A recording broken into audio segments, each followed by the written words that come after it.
Terus orang yang sudah kena azab atau seharusnya kena azab niku saged disyafaati Rasulullah sallallahu alaihi wasallam. Terus syafaatil Quran niku menjadikan orang itu tidak terkena azab. Sebab malaikat niku termasuk tiang sing mukhatabuna bi furu'i syariah. Terus malaikat itu nggih makhluk yang kena aturan syariat. Wis gamane kula wau tanglet Pak Makmur, yang mriki mulai kata ngapal Quran apa mboten. Kalau orang mukmin nggih haram nyadui ke bal-balan wong ngapal Quran. Haram mboten? Nyadui wong ngapal Quran. Haram. Malaikat juga kena ketentuan yang sama. Malaikat juga haram nganggo bal-balan wong ngapal napa? Quran. Terus kula mengke baca secara otoritatif, secara referensi, secara akurat di antara yang diriwayatkan banyak ulama dan ini saya ulang-ulang. Niku wonten tiyang niku fasik. Kudune niku digebuki mbek malaikat mungkar nakir. Mengke kula waca takbire. Ketika mau disiksa mungkar nakir kemudian muncul surat Tabarok. Kata surat Tabarok, kowe nak ngebuki wong iki padha karo ngebuki aku. Terus jare mungkar nakir, tapi aku standar prosedur. Kon ngebuki wong fasik. Jadi aku dunuduki kowe. Terus kata surat Tabarok, masalahnya saya ada di hatinya. Kalau kamu mukuli dia, kena saya. Kewani be aku. Saya ini kalamu. Kata mungkar nakir, yo rawani wong ke kalamu. Singkat cerita, terus malaikat dan Quran Tabarok ini berdebat. Kemudian minta keputusan Allah Subhanahu wa taala. Di antara yang didhawuhna banyak ulama, kemudian surat Tabarok ngendikan ngeten matur, ya Allah, jika saya tidak bisa mensyafaati orang ini, hapus saja saya dari daftar sebagai kalamuka, sebagai daftar suratul Quran. Terus kata Allah, ya sudah, orang itu tak kasihkan kamu. Maksudnya tak kasihkan kamu, silahkan beri hak apa? Syafaat. Sebab niku surat Tabarok, niku ma'ruf diarani al-waqiyah, surat yang bisa menjaga taqi sohibaha anil nar, taqi sohibaha anil adab, surat yang bisa menjaga orang itu dari kena siksaan Allah Subhanahu wa taala. Terus kula kepengen niki sesuai tradisi keluarga kula juga utamanya keluarga sarang itu di antara keharusan ilmu itu ada referensi, ada sanad. Nggih kula waos mengke pemahamane terserah jenengan sampean amini nggih mboten napa-napa niki. Terus ke bahasa Arab ora kudu paham, tapi bahasa Arab niku unik. Jadi ana wong Jawa anake ditabuki wong Arab. Jadi anake wong Jawa ditabuki anake wong Arab. Wong Jawa niku ya goblok ora iso bahasa Arab. Akhirnya anake wong Arab ditabok ambek si bapake wong Jawa. Wong Arab takok, "Lima ta darabta waladi? Kenapa kamu mukul anak saya?" Jawab wong Jawa ya, "Anakku dihada tak ada." Lah niku wong Arab ya paham mantuk-mantuk. Oh iya ya. Jadi anakku dihada ya tak ada. Dan dia misalnya bahasa Arab yo anakku dihada ya tak ada. Niku nggih paham. Terus bahasa itu kan napa nggih? Bisa diterjemahkan dengan apa? Isyarah. Mulane surahul hadis niki cerita ilmiah. Surahul Bukhari, para penyarah kitab Bukhari niku tahu mangkel Imam Bukhari. Yo mangkel tenanan, mboten mangkel bebunan, mangkel tenan. Mergo ditakwil piye ora tok uteke. Imam Bukhari wa alim-alime wong, as-sahul kutub ba'da kitabillah niku sahih napa? Bukhari. Niku beliau bikin bab masyhur ya, Bukhari itu kalau bikin bab itu artinya hukum yang diinginkan. Beliau bikin bab begini. Babu sihati tolakil akhras, bab bahwa orang bisu itu sah mentalak. Terus bab orang bisu bisa mentalak bil isyarah. Isyarah itu ya isyarah. Lah niku hadisnya niku ruwete ra karuan. Ini masalah cerai. Kemudian Imam Bukhari nerangno qala Rasulullah sallallahu alaihi wasallam terus nerangkan ana wa kafilul yatim kahataini fil jannah. Satu hadis. Ana wa kafilul yatim kahataini fil jannah. Saya dan yang rumah anak yatim seperti ini nanti di surga.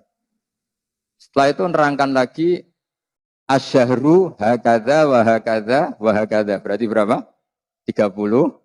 Wa hakadha wa hakadha wa hakadha. Berarti ada kemungkinan 29. Kayak Saban kemarin kan 29. Terus ada sholat yang aneh. Lama sekali dan pakai rukuk 2 kali, pakai qiyam 2 kali. Pokoknya sholat itu aneh sekali. Ketika aneh sekali ada orang yang tanya ketika Sayyidah Aisyah sholat. Kemudian Sayyidah Aisyah fa'asyarat nahwas sama. Kemudian Sayyidah Aisyah itu memberi isyarat nahwas sama. Itu Surahul Bukhari ini bingung. Ini cerita cerai kok malah ngomong ngalor ngidul tentang ana wa kafilul yatim kahateni fil jannah, terus cerita asyharu hakada wa hakada. Akhirnya mereka istikharah, mereka berpikir ternyata maksudnya Imam Bukhari itu begini. Rasulullah yang bisa ngendikan saja, seorang Rasulullah yang bisa ngendikan saja, kadang iktifa ngalap cukup ambek isyarat untuk memberi pemahaman pada orang lain. Jadi Nabi ingin memahamkan bahwa betapa dekatnya kafilul yatim yang rawat anak yatim dengan beliau di surga begini. Orang akan paham begitu dekatnya orang ini dengan Rasulullah sehingga berhak masuk surga. Begitu juga ketika Sayyidah Aisyah asyarat nahwas sama, berarti terjadi gerak. Artinya kalau orang bisu membuat satu isyarah yang memahamkan kalau itu tolak, maka waqa'at tolak. Nah, itu tadi ya ruwet tenan. Jadi babu sifati tolakil apa? Akhras bil isyarah. Karena berarti apa? Isyarah itu diakui oleh syariat. Buktinya Rasulullah yang sakit ngendikan saja, kadang iktifa memberi nama isyarah. Dong gitu. Misalnya sampean ketemu kiai ngene iku tetep mangkel no. Zaman kampanye kan wong apal lah simbol partai-partai tertentu nih. Terus muji wong mesti orang sepakat gini, misalnya ngenyek mesti sepakat gini. Itu tidak bisa kamu takwil kayak apa, orang pasti memahami seperti itu. Terus agama hadatin itu juga dipenuhi ya dan dikayakan oleh isyaratul kaun, bahwa agama ini banyak kita difahamkan selain oleh Quran itu oleh isyaratul apa? Kaun. Bahwa alam raya yang kita saksikan ini mengandung banyak apa? Pertanda sing kabeh itu tadullu ala annahul wahid. Semua menunjukkan Allah itu esa dan Allah itu maha apa? Kuasa. Kalau mau cerita tentang surat Tabarok. Niki riwayat warwah anhu Tirmidzi. Ya, dalam ilmu hadis Tirmidzi termasuk al-kutubus sittah. Jadi termasuk al-kutub al-mu'tabarah fi ilmil hadis. Ya kita tahu di urutannya itu ada Bukhari, ada Muslim. Ini sudah urut Abi Dawud, paham ya? Tirmidzi, Nasai, terus Ibnu Majah. Terus banyak ulama yang menambahkan Muwatta sebetulnya. Bagi orang-orang Maliki ya, termasuk menambahkan Muwatta ya Aziz. Qala Rasulullah sallallahu alaihi wasallam, "Inna rajulan mimman kana qablakum mata. Wa laysa ma'ahu syai'un min kitabillah illa tabarak."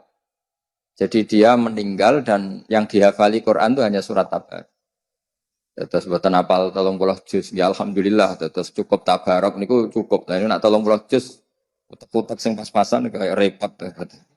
Nah ini kampanye surat Tabarak. Falamma wudi'a fi khufrati atahul malaku. Syarat itu nerjang, jadi syarat itu ekstrim, mirip wasibah ya sibu wasbah, jadi melompat. Jadi sebelum Mungkar Nakir tanya ini, surat itu langsung pasang badan, itu disebut fasarat, apa? Fasarat, pakai sa, pakai alif. Faqala laha, innaki min kitabillah, wa ana akrahu musa ataki, atau masa ataki. Wa innila amliku laki wala lagu wala li nafsi dharra wala naf. Jadi kata Mungkar Nakir ketika berhadapan dengan surat Tabarok, kamu ini kalamu wasa tidak mungkin dong naboi kamu, mukulin kamu karena kamu ini kitabullah. Jadi Mungkar Nakir tadi bilang malaikat itu juga kena konstitusi, kena aturan. Jika kita tidak boleh naboi atau bal-balan wong hafal Quran, malaikat juga karena aturan yang sama. Karena aturannya Allah itu sama. Sehingga dalam ilmu usul fikih orang kafir itu nanti juga disiksa karena tidak sholat. Padahal orang kafir adakan sholat ya nggak sah. Syaratnya sholat itu harus apa? Islam. Tapi di antara alasan Allah nyiksa orang kafir itu jawaban mereka apa? Qalu lam nakum minal musallin. Karena Allah itu sekali merintahkan itu semuanya kena. Semua manusia itu pasti kena perintahnya Allah Subhanahu wa taala. Terus kalau terusakan gitu.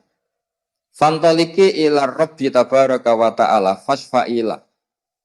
Fatan toliku ila Rabbi fatakulu ya Rabbi inna fulanan amida ilayya min baini kitabik. Fata'allamani wa talani.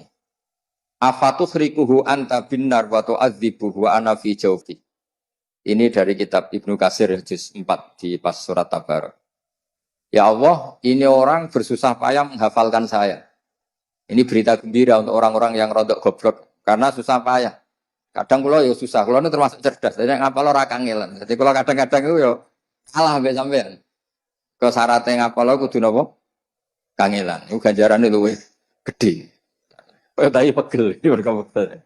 Jadi kula mbek sampean kita nek masalah bab niku ganjarane akeh sampean. Mergo ngapalane napa?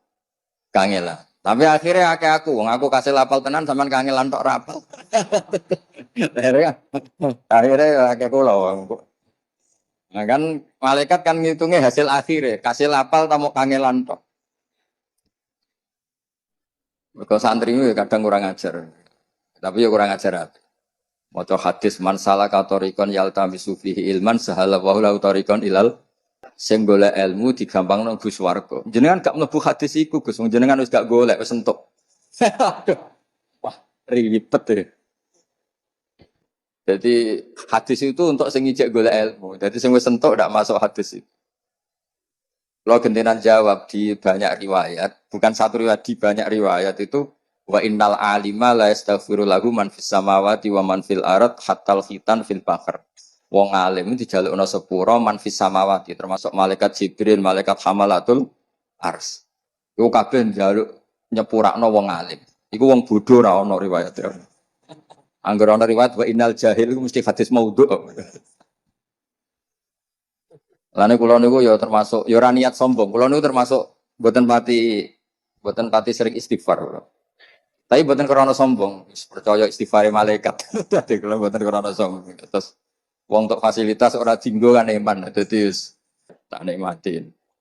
Paham gitu. Terus karena tadi malaikat itu juga kena konstitusi.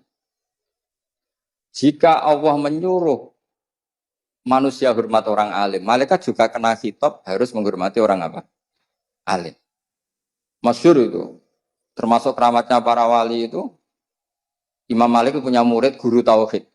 Niku pas teng kuburan ditakoki Imam Rabbuka, Nabiuka Imam Malik datang. Kowe ora tau mulang tauhid nakoki guru tauhid. Iku penggaweane ning donya mulang apa? Tauhid. Misluhu yus'al, mosok wong ngene iki mbok takoki. Ya akhirnya mboten sida, wis swarga. Terus ya gak kebayang kan guru tauhid takoki marbuka. Wong salat masbuk muafik wae roh pemenang sing hukum-hukum pokok. Jadi eling-eling ya, mulane ngalim itu penting ya karena agama ini yang bisa menjaga itu hanya orang alim. Nah, abid itu tidak bisa. Orang abid itu egois. Makanya keutamaan orang alim dibanding orang abid itu kayak keutamanya Rasulullah dengan sahabat paling rendah. Misalnya wong abid sembah pangeran yang masjid, mesti pangeran kepen mlebu swarga. Wis mesti. Kok pengen bojo ayu gak jaluk blonjo ngono. Wis trauma ning donya bojone selek jaluk blonjo ribet kan. Bidadari wis ayu ra jaluk blonjo gak cerewet. Oh kan suwen gak ono wedak wis ayu kan suwen. Jadi kepinginnya nang mlebu swarga nang wis. Lah rontok kriminale ngeten. Menang-menang wong ahli ibadah ku bosen subuh, bosen puasa. Dadi seneng bayarno swarga sampeyan ra ono subuh, ora ono poso. Jadi aslinya dia nganggep ibadah ku problem. Bandingno wong alim-alim. Wonten wong alim niku tawani mlebu swarga takoke teng swarga wonten salat boten Gus. Nah, bukan enten sholat, bukan usah. Dia tidak bisa membayangkan ada kenikmatan yang menandingi sholat. Terus benten perasaannya wong alim kalian wong abid itu benten sekali. Dan orang alim itu punya kenaifan apa? Ngerti naifnya orang-orang yang seperti itu. Misalnya begini, saya beri contoh paling gampang. Ya. Ini supaya sampean paling enggak misalnya alim lah, ya niru-niru wong alim, gaya-gayanan tok, betul apa? Karena mantas sabah biqaumin bahwa min. Ini kertas kan putih. Kalian semua mengatakan ini putih enggak? Putih kan. Tak kasih uang enggak? Enggak kan? Lama sekali Anda mengatakan ini putih tanpa ada ngasih uang. Dan tanpa ada ancaman yang mengatakan hitam tak penjara, enggak juga saya enggak ngancam seperti itu. Berarti lama sekali Anda ikhlas mengatakan ini putih tanpa ada yang bayar, tanpa ada yang mengan. Loh kenapa ketika mengatakan Allah itu Tuhan kok nunggu digaji? Wong kok goblok ngono kira-kira gitu. Wong kok ngawure ngono. Makanya ikhlas itu hanya orang alim yang bisa melatih ikhlas. Ya saya ulang lagi, lama sekali saya mengatakan ini putih kan. Mulai dulu dan sekarang dan nanti kita pasti mengatakan kertas ini ada yang gaji enggak? Enggak kan? Ada yang ngancam enggak? Enggak kan? Berarti Anda ikhlas ketika mengatakan ini putih. Karena apa? Fakta kan? Realitas. Loh, Allah Tuhan tuh realitas apa enggak? Realitas kan? Kenapa untuk mengatakan Allah Tuhan kamu minta upah? Cek perhitungan nih kayak pengiran. Cek perhitungan nih kalau bebek pangeran. Jadi orang alim itu orang yang bisa menaifkan, bisa mengkriminalkan, menyalahkan orang yang tidak ikhlas dengan logika yang mereka bangun. Betapa bodohnya kita, betapa naifnya kita, betapa kriminalnya kita untuk mengatakan ini putih nunggu ada yang gaji. Betapa kriminalnya kita untuk mengatakan Allah itu Tuhan, untuk sujud pada Allah nunggu. Jadi cara pangeran itu ketok. Cong sujud. Wani piro jenengan Gusti. Jar pangeran ngono. Lakuan kok ngono. Jadi ini cerita wong alim. Nek sampean janggal berarti gak ngalih. Gampang kan berarti ukuran yang sampean iskal berarti gak ngalih. Maka orang abid ini punya kriminalnya sendiri. Memang saya bahasakan kriminalnya sendiri. Sehingga dalam sebuah riwayat Allah ngendikan dalam hadis qudsi waman azlamu. Ini ada di Ihya, diulang beberapa kali di Ihya. Juga ada di beberapa kitab. Nah sampai tidak tahu itu tidak salah saya, salahnya tidak baca. Ngonang aku tahu ngaji Ihya ya ora roh. Ya ngaji kilatan guys. Sampai ngantuk guys, sampai ngantuk guys. Takok khatamane kapan? Paham ora takok khataman. Kriminal-kriminalnya tadi ribet. Jadi orang paham tapi takok napa? Khatamane kapan? Ngono sing ra ngaji lah takok khatamane kapan terus teko golek baru kayak apa? Khataman. Maksudnya biasanya ono jajane nah tambah mereka itu ribet. Terus niki jenengan kudu matur nuwun Pak Makmur. Kalau itu kau mau hormat Pak Makmur. Dia itu dari Mbak Zubair lah. Tapi bisa niki tok, baleni dolim. Bisa nulis dolim menabeng pindu. Nambah dolim. Nggih dolim tenan mboten dolim. Dolim iku lho maksudnya. Nah, berarti kamu mengatakan kertas ini putih ikhlas enggak? Ikhlas kan? Nah, makanya di sebuah hadis qudsi Allah ngendikan waman azlab. Siapa yang dizalim mimman abadani di jannatin aw narin. Laulam akhluk jannatan wala naron alam akun ahlan an utoa. Tanya tak apa loh hadis. Kalau mau lirian apa? Nganti sakniki gitu siapa? Meskipun kalau ora kangelan tapi siapa? Tapi iso mbok saingi sing kangelan. Napa? Kangelan. Tapi menang kula mergo kangelan tok ora. Jadi waman azlamu, waman utai sapa iku azlamu luweh dolim, mimman dibanding wong abada kang nyembah sapa man ning ingsun li jannatin au narin. Jannatin krana swarga au narin utawa wedi neraka. Terus dawuhe pangeran, laulam akhluk jannatan wala naron. Andai kan aku ya tetep pangeran, tapi ra gawe swarga gak gawe neraka. Apa aku terus gak pangeran? Andai kan Allah tidak menciptakan langit dan bumi, tidak menciptakan surga dan neraka, Allah tetap Tuhan apa enggak? Tetap Tuhan kan? Dan tetap layak disembah apa enggak? Berarti itu cerita kriminalnya ngeten. Wong nyembah Allah kok njaluk opah. Nah, makanya di sini agama itu harus ikhlas. Nyembah Allah ya ikhlas lillahi ta'ala. Nak ngomong aja. Terus pokoknya nyembah Allah lillahi ta'ala. Tapi dia gak ngerti logika lillahi ta'ala itu gak ngerti. Yang ngerti ya orang alim tadi. Orang alim itu bisa bikin analogi, bisa bikin kiasan yang orang tuh gak bisa bantah. Paham ya? Orang itu tidak, ya kayak tadi. Lama sekali kita mengatakan kertas ini putih. Ada enggak yang gaji Anda? Enggak kan? Anda mau mengatakan kertas ini putih? Mau kan? Kenapa untuk mengatakan Allah Tuhan nunggu ada yang bayar? Yaitu surga. Itu deh, ngomong Allah ku ketok, itu kira-kira padha karo ngono. Cung sujud be aku, cung. Gusti wani piro? Opahe nopo? Waduh, bocah kurang ajar kira-kira. Itu orang alim. Orang alim itu orang yang punya kemampuan. Nah, orang abid itu tidak wirosah, tidak punya wirosah nabawiyah menyangkut fatona, kecerdasan itu. Yang punya itu orang alim. Cuma orang abid lebih baik timbang yang nggak abid. Nanti sampean GR. Koyo wis wong alim wong abid sak isor. Kowe iku ya la abida wala alima wala ora fakih lawala napa. Jadi ning Sulam Taufik ana kelompok napa? Lawala. Abid ya ora, alim ya ora, wis pokoke urip. Pokoke urip. Tapi ya penting ibu napa-napa. Piye-piye sampean wujud ya kersane Allah, ora oleh digedhingi nggih. Nah, yang punya kemampuan itu orang alim. Sehingga Nabi kalau ngendikan fadlul alim alal abid kafadli ala adna rajulin min ashabi. Keutamaan orang alim dibanding orang abid itu seperti mulia saya dibanding sahabat paling rendah. Padahal Nabi dibanding Abu Bakar saja tidak bandingannya, apalagi dibanding sahabat paling apa? Orang alim itu orang yang bisa menjadikan orang mencintai Allah. Lho kula niku sakniki dadi ikhlas, mun lami kula dadi wong ikhlas. Bukan karena hati saya inginnya ada ikhlas. Kita punya nafsu, inginnya ada ikhlas. Tapi agar terus izin, aku darani tembok ini kuning, darani lampu itu kuning, atau darani meja ini hijau. Selama ini tidak ada yang gaji. Kenapa saya katakan? Karena saya ingin ngomong fakta. Bahwa ini putih, peci saya hitam.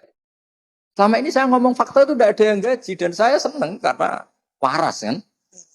Hanya karena ingin waras kan. Misalnya kedua tak arani putih kan ya waras kan. Terus kertas ini tak arani ireng kan ya ada waras. Karena agama ini di kaum ya'qilun, di kaum yatafakkar. Sama, orang yang mengatakan Allah tidak Tuhan itu tidak waras. Makanya semua nabi di dawuhi be Allah, wong-wong entas dari kebodohannya. Karena wong kok keliru darani pangeran itu jenis ya buatan waras. Berarti tidak kaum ya'qilun, tidak kaum yatafakkar.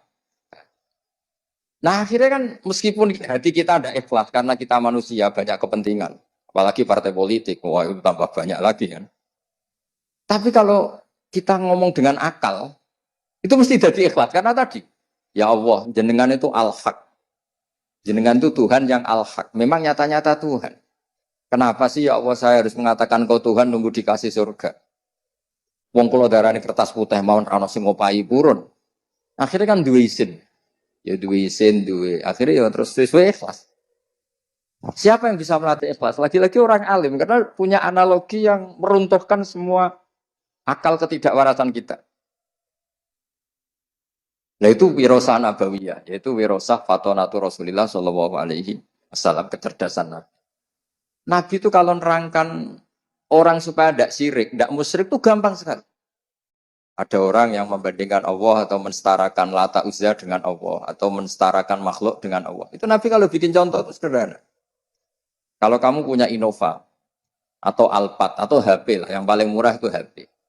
Kamu suka enggak kalau ada orang lain yang cara menguasai barang kamu setingkat kamu? Makanya ya tidak pamit, serampangan, seakan-akan selevel kamu dalam menguasai barang itu.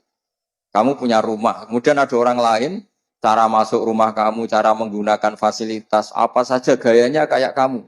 Kamu tersinggung enggak? Tersinggung kan? Tersinggung kan? Kamu punya baju yang paling kamu sukai, kemudian teman kamu pakai tidak pamit, terus makainya gaya pemilik, bukan gaya peminjam. Mangkel enggak? Nah, Rasulullah itu segampang itu menerangkan. Halakum mimma malakat aimanukum min syuraka afima rusaqnakum fa antum fihi sawa.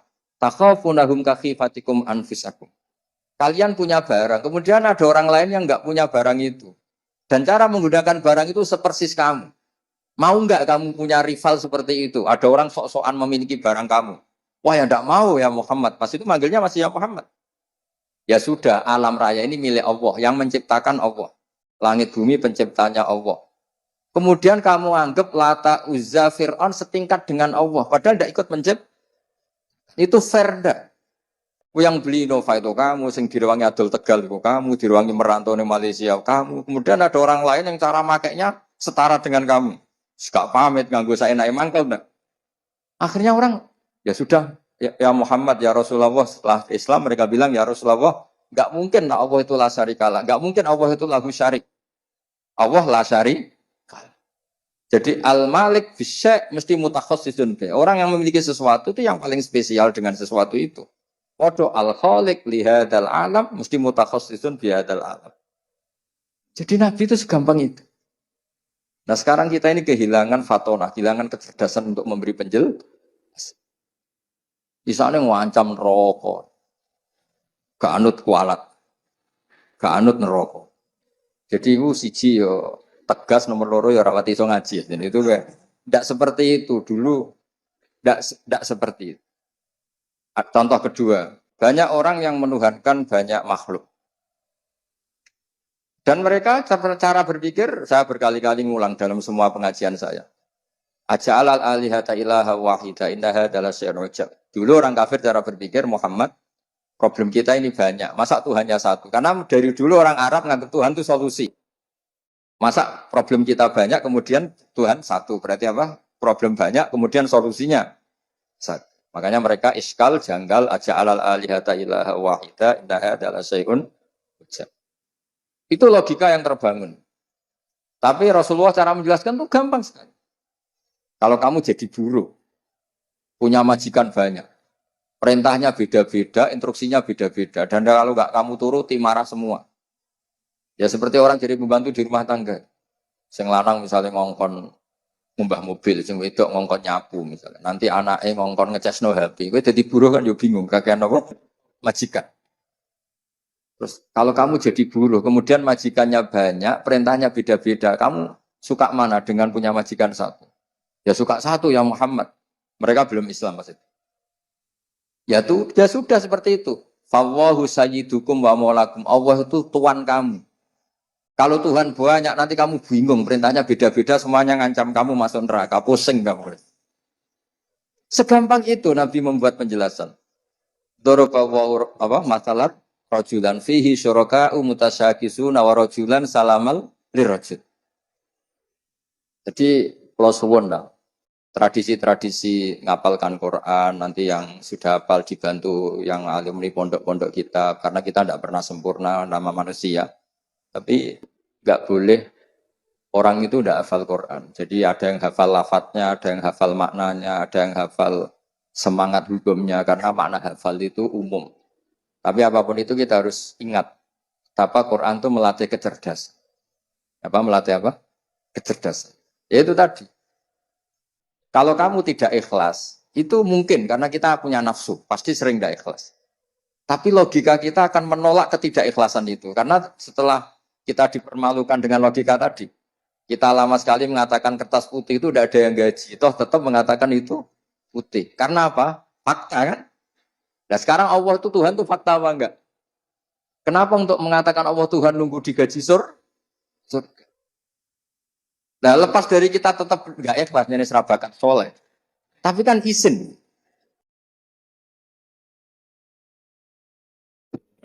Yang bisa menghancurkan pikiran kotor itu hanya al-bayyinah. Orang-orang kafir baik ahli kitab maupun dari kategori musyrikin itu tidak akan tercerabut dari akar kekafirannya. Hatta ta'tiyahumul sehingga datang kebenaran sing jelas welo-welo. Kebenaran yang menghunjam, kebenaran yang logikanya enggak terbantahkan. Siapa itu? Rasulun minallah yatslu suhufam mutahhar.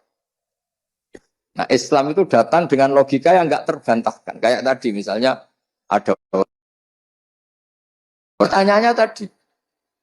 pertanyaannya tadi, alam raya ini yang bikin siapa? Allah Ta'ala. Masa yang bikin kemudian ada orang atau makhluk atau siapapun yang setara dengan ini? Kan enggak fair. Yang beli Innova itu siapa? Saya. Pakai uang siapa? Saya. Kemudian ada orang lain yang merasa setara. Cara miliki Innova itu. Aneh enggak? Aneh lah, itu logika yang enggak terbantahkan.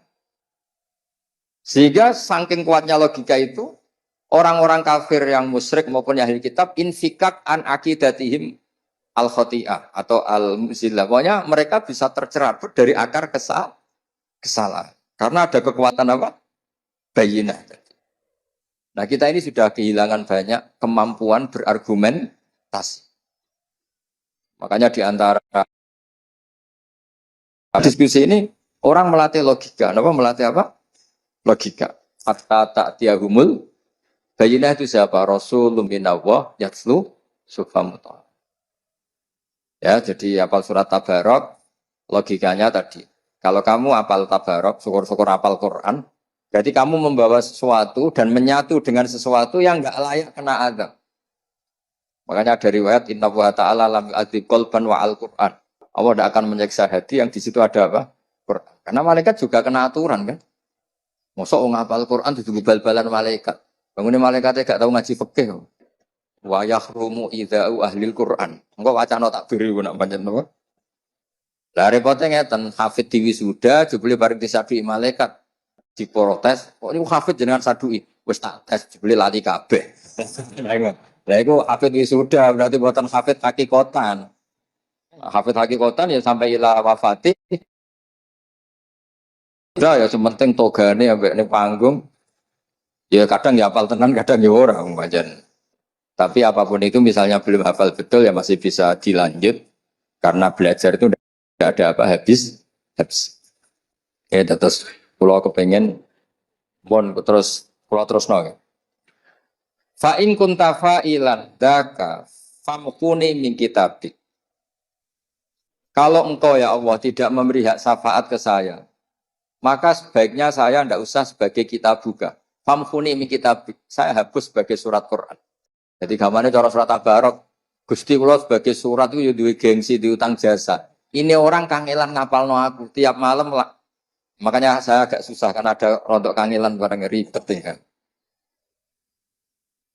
Ya pokoknya sing ngapalno ora usah kangelan. Pokoknya ini ya ini malam-malam ngapalkan saya. Kok saya tidak balas jasa itu gimana? Kemana orang ini tidurnya terganggu karena menghafal saya. Jadwal istirahatnya terganggu karena baca saya. Kemudian orang ini setelah mau disiksa saya ada ngambil peran, tidak nyafaati itu. Cara saya apa kata dunia kan nggak pantas lah kira-kira. Jadi refleksinya itu harus betul. Inna fulanan amidja min baini kitabik fata'allamani wa talani wa tu'adzibu wa ana fi jawfi. Jadi yang mereka kata dua anak fi jawfi ini kata surat Tabarok. Bayangkan kalau hafal 30 juz. Jadi surat Tabarok itu merasa salah. Cek saya tidak bisa nyafaati. Kalau saya tidak bisa nyafaati, famkuni min kitabik. Mendingan saya tidak termasuk min kitabik. Tidak termasuk Quran. Terus kata Allah, ala aroka ghadibta. Jadi berarti kamu marah. Terus kata surat Tabarok, ya iyalah Gusti, saya memang layak marah. Karena saya dihafalkan orang itu dan orang itu hormat saya sampai saya dihafalkan. Kemudian saya tidak bisa berbuat apa untuk nyafaati orang ini. Terus kata Allah, idhabi faqad wahabtuhu lak wa syaffa'tuki fihi. Ya sudah, kamu silahkan mensyafaati dia. Ini cerita-cerita syafaatil Quran sebagai bentuk penghormatan kula pada malam napa nuzulil Quran. Tapi ya hafal surat Tabarok kayak tadi. Logika yang dibangun Allah juga kamu hafal. Saya itu kalau baca ayat logika itu senang sekali. Kayak tadi. Ketika Allah ingin dan faktanya memang la syarikalah, tidak ada mitra yang setara dengan Allah. Allah ngendikan apa? Halakum mimma malakat aymanukum min syuraka'a fima razaqnakum fa antum fihi sawa. Misalnya ibu-ibu masak wis enak, wangilan. Terus ada orang lain yang klaim itu masakannya mangkel enggak? Mangkel kan? Yang menciptakan langit bumi itu Allah. Kemudian ada makhluk yang seakan-akan sebagai pencipta. Akhirnya orang tahu, oh iya benar-benar Allah itulah syari. Lahul mulku wa lahul hamdu wa huwa ala kulli syai'in qadir. Jadi kayak apa mudahnya Rasulullah karena ditarbiyah Allah secerdas itu. Sehingga banyak orang kafir yang masuk Islam, orang Yahudi, orang Nasrani banyak masuk Islam. Karena logika yang dibangun Rasulullah itu meruntuhkan logika yang mereka bangun. Disebut bal naqdhifu bil haqqi 'alal batil fayadmaghuhu fa idza huwa zaid. Ya, tapi sekarang itu wong niru Nabi mau wiridan maca la ilaha illallah ping sakmene pakete swarga, istighfar sakmene pakete swarga. Mbok kiai ini ra kalah saingan, nurut aku swarga. Hormat aku swarga. Ono sing kebablasan salam templek mbak aku swarga. Lho nak Kanjeng Nabi kampanye swarga pantes pancen kekasih pangeran. Ora aku nak kiai ketok yo padha mikir lah. Maksudnya ora usah kampanye ngono. Dadi ngene lho. Sing hormat aku muga-muga sepuro pangeran tetep ada kata muga-mugane. Lah karena ya kan 50-50 padha. Iya maksudnya sing ngendikan ngono ben Rasulullah wae karena pantes lah jamin swarga. Nah jenengan iku sapa? Sertifikasi orang metu kok kemenek kan. Dadi kiai orang sertifikasi ora. Nggih ngoten mawon mugi-mugi barokah. Assalamualaikum warahmatullahi wabarakatuh.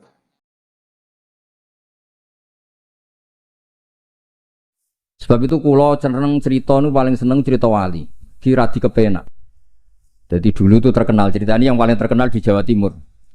Ada santri itu gobloknya ndak ketulungan. Jadi khidmah kiai tok. Kiai ini ngopi, digekno kopi. Menona kiai ini rokok, ya digolekno asbak. Pokoknya khidmah terus. Suatu saat dia itu mati, ya mati betul.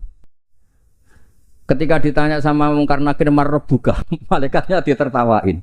Malaikat kamu itu gimana? Kalau tanya itu ya sama yang pinter, tanya kok sama orang bodoh.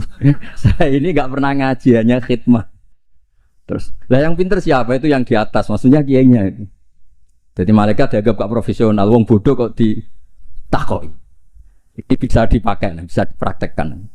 Nanti kalau malaikatnya baik, ya di ACC, kalau enggak ditaboi.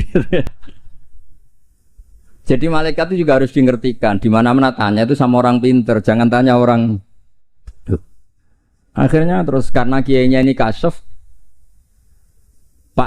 Pak Kiai kata santri Anda ini santri jenengan ini disuruh tanya orang pinter, yang pinter jenengan yang jawab, ya aku sing jawab itu sepanjang terus dijawab marbuka Allah gini-gini terus. Singkat cerita terus kiainya agak-agak marah, cung goblok mulai mondok nganti mati.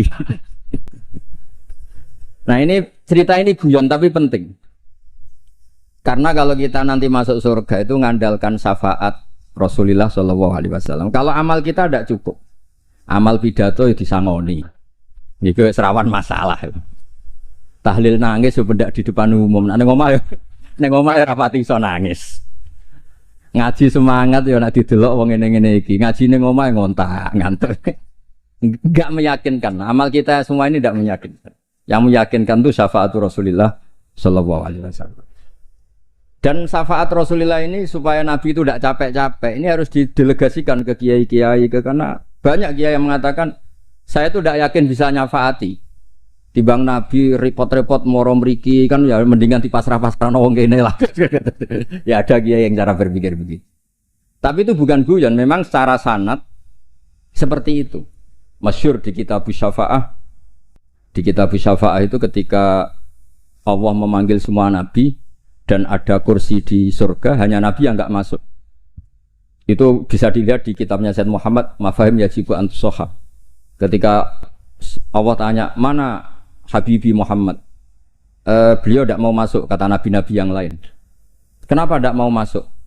Walhasil terus Nabi ditanya sama Allah, kenapa kamu tidak mau masuk? Semua Nabi sudah masuk. Kalau saya kadung masuk, surga ditutup. Nah ini yang muat saya nggak jelas-jelas ini nggak bisa masuk. Intinya kita masuk dulu digiring Rasulullah Shallallahu Alaihi Wasallam. Jadi memang jadi wong pinter tuh penting. Jadi wong pinter penting, sing goblok pin tetep goblok. Enggak usah memaksakan apa pinter. Selain angel ya kita era sopan. Kulo nu gak ada santri konco nggih konco. Riyen ngaji sami-sami teng Mbah Mun. Niku gobloke ra karuan. Nggak tak takoki kenapa ke goblok. Sungkan Gus, nyanyi Mbah Mun. Saya tuh pernah dinasehati itu paling saya kenang. Gus, nak soleh ujur nemen-nemen. Kenapa? Mari kok swargane ambek Mbah Mun sungkan, gak enak. Apa beda widadari sungkan. Apa pacaran widadari sungkan. Soleh pas-pasan kok auraku. Itu tak angen-angen kok masuk akal. Ora enak. Sampeyan iso bayangno swarga awur Mbah Mun. Apa metingkrang sungkan apa. Terus monggo ke soleh pas-pasan mawon kersane ro. Tapi risikone pas-pasan nak kuotane ra cukup neraka. Dan tapi kuota anak pas-pasan itu resikonya ini. Terus Rasulullah itu milik semuanya. Gitu. Sing sering nangis wedi pangeran nggih ibadah, sing sering guyu nggih ibadah. Sampai kalau gak ada riwayat dan ini saya yakini benar di Ihya ada, di Khilyatul Auliya ada. Inna min khiyari ummati fi ma nabba'anil malalul a'la qauman yathakuna jahran min saati rahmatillah. Somben umatku pilihan-pilihan sing nak guyu banter-banter. Mergo saking yakin rahmati Allah ku jembar. Potongan ngaten iki beb nak diajari nangis terus frustasi. Mergo kombinasi nangis kredit, nangis damuk bojo, nangis tanpa masa depan. Wis kon guyu mawon kersane ridho mek kodok qadar. Terus masyhur itu dua nabi yang debat ini masyhur, yaitu Yahya dan Isa.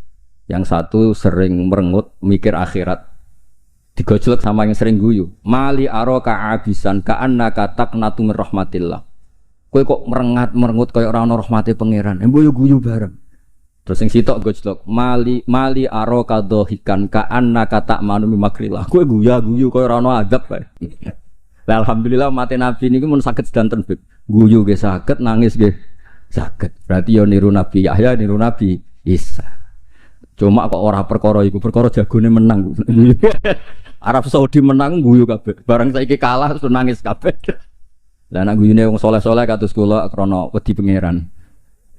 Maksudnya guyu mergo wedi pangeran. Kula niku isin didelok pangeran niku nangis. Wong dikek rahmat akeh kok ijek nangis. Oleh syukur iku kapan? Terus guyu iku saged dielmon. Terus niki cerita-cerita sanad mengke di antara niku kula aturaken Habib Ridho, Habib Ali supados ngertos bilih Al-Mudawwan yang dibukukan bahwa Habib Sodaqah ini Al-Hasani itu di kitabnya Syekh Mahfud napa? At-Turmusi. Beliau itu begitu bangganya dan di antara beliau yang beliau banggakan saya ngarang kitab ini ditakrit beberapa sadat, beberapa apa itu beliau ngendikan Sulalatun Nubuwah, di antaranya ada Sayyid Abdullah bin Sodaqah bin Zaini Tahlan. Kayak apa kita bangga, seneng.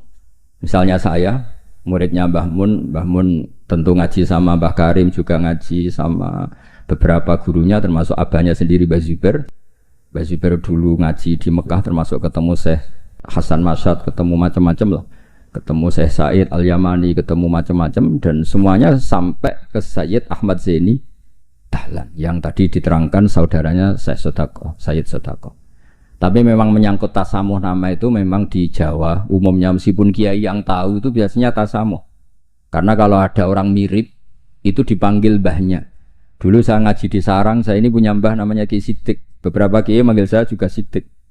Ketika saya mulai hafal Quran, beberapa kiai mulai manggil nama saya Nur Salim karena bapak saya itu Kiai Nur Salim terkenal hafal Quran. Yang saya tidak mau itu dipanggil Lady. Wah itu naudzubillah min dzalik. Ma'adzallah. Jadi memang tasamuh ini semoga dimaklumi lah.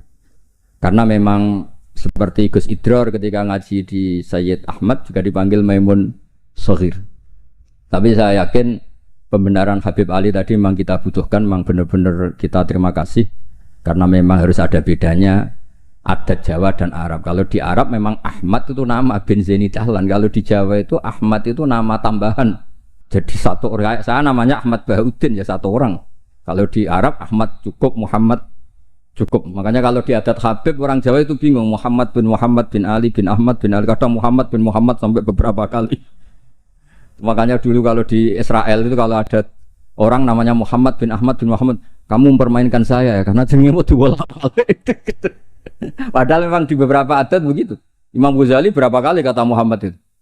Muhammad bin Muhammad sampai 3 kali. Nah, Habib yang kita kenal misalnya Ali bin Husain yang Said Ali Zainal Abidin. Karena setelah itu punya anak namanya Muhammad Bakir. Sebenarnya hanya Muhammad saja. Bakir itu gelar. Li'annahu baqarul ilma. Kan namanya kan Muhammad bin siapa? Ali bin Husain. Setelah itu ya bin Ali wa Fatimah Zahra. Jadi memang semoga dimaafkan kesalahan kiai-kiai ini. Sebagian memang salah karena memang benar-benar salah. Sebagian salah karena tasamuh, sebagian salah jare wong akeh bar diamuk bojoku wis bingung. Salah iku macam-macam. Ora profesor ra kiai bar diamuk bojoku wis bingung niku. Makanya kalau pertama jadi kiai itu muji kiai top itu bukan karena alimnya kalau sudah tua-tua itu. Wong ra duwe dhuwit, diamu ibojo, utang jatuh tempo kok ijek mulang iku top. Jadi kalau alim itu sudah biasa, bisa dipelajari. Tapi dalam kondisi seperti itu masih bisa ngajar itu biasa. Akhirnya mulang jurumiyah enggak ada takrir. Khutbah Sa'ban sing diwaca Muharram. Iku pun karena memang di rumah penuh masalah. Dados khutbah mboten madhep ngalor mun sae lah pokoke ngerti. Pun bingung. Tapi Allah Ta'ala nggih maklumi tiyang bingung. Jen wonten tiyang tobat. Niku hadis sahih, mboten hadis sahih. Wonten tiyang tobat, bareng ditampa Allah akhire mlebu swarga. Iku le muni Allahumma anta abdi. Pangeran, Allahumma anta abdi. Ana rabbuk wa anta abdi. Terus dawuh Kanjeng Nabi akhta min siddatil farah, sampai saking senenge iku dekne salah ning ngarepe pangeran. Musa pangeran nusa. Panjen ya wow, panjen wong diamuk yo repot. Wong penuh musibah guys repot. Pemenang pun rai-rai konflik sama Sedi itu repot. Terus niki, wow mun perjanjian kalian Mas Nul. Niku Sarifah Zayana kula mun matur Mas Nul. Kula niki kan pemain inti. Kula kepen dicadangno. Niki kan butuh debutan sing butuh panggung lah niki butuh safa. Terus tahun ngajeng saged di kan ngisi. Mungkin hadirin ya muni innalillahi wa inna ilaihi raji'un. Salah. Terus ini yang diceritakan Habib Ali tadi, Masya Allah.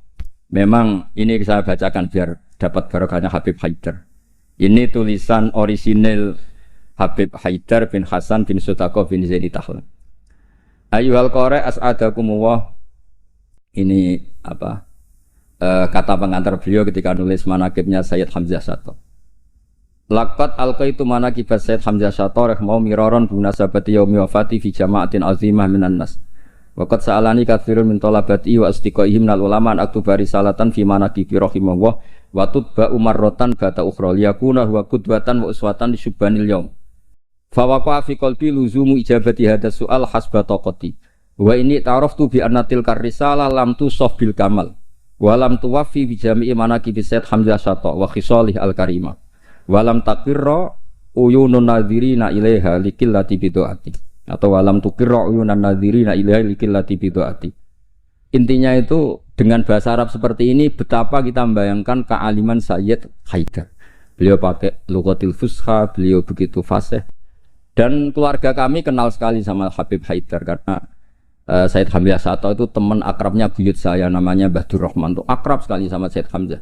Bikin masjid kemana-mana dan Sayyid Badur Rahman ini termasuk donaturnya Sayyid Hamzah ketika bangun masjid. Jadi makanya saya ini ketika Sarifah Muzayana ke rumah saya, terus ada Sarifah Hanifah juga, pernah juga didolanin Mas Farid yang dari Ngawi. Saya senang sekali karena memang muamalah, muasyarah dan apalah silaturahim semuanya ini sudah tersambung. Dan ini yang mudawwan, ini tulisannya Mbah Maimun tentang Sayyid Hamzah Shatoh dan diantara yang disisipkan dipakai adalah takridnya Sayyid Haidar. Yang paling menyenangkan ya ini apa? Di kitabnya At-Turmusi ini di antara kebanggaan Syekh Mahfud At-Turmusi adalah kitabnya ditakrid oleh Sayyid Abdullah bin Sotaq. Ini kan luar biasa. Ya, ini luar biasa. Ada silsilah keilmuan. Ya saya ulang, ada silsilah apa? Keilmuan dan kita tahu inna hadzal ilma dinun fangduru amman ta'khuduna napa dinakum. Dan di antara akhdul ilmi adalah wujudu syafaati Rasulullah sallallahu alaihi wasallam, yaitu Nabi ngendikan syafaati li ahlil kabair min ummati. Mun ngapalo hadis sing gampang-gampang. Nah, ono hadis sing angel-angel syarat untuk syafaat kudu ngene-ngene sing ngapalo sini kemawon. Syafaati li ahlil kabair min ummati. Ampun tafsiri ahli kabair sing ahli dosa gedhe sing bulet-bulet wonten nomor kersane mboten memtersangkakan siapapun napa. Li ahlil kabair kanggo wong sing bulet-bulet. Nak kanggo nyuwun sewu nuduh orang melakukan fahisah apik, seudon mboten apik. Pokoke dimak. Kula nak manane nggih ngoten sak nangger ngaji. Syafaati uli ahli kabair kudu wong sing bulet-bulet. Mboten dosa gedhe, Gus. Senengam kok anggap wong liya dosa. Wong aku biasa husnudan kok biasa suudzon. Lah kabair maknane kan dosa gedhe. Jare kowe, jare aku ora. Pokoke wong bulet-bulet. Terus ada kitab Al-Muwafaqat namanya. Itu kalau ngelem Rasulullah sallallahu alaihi wasallam itu top.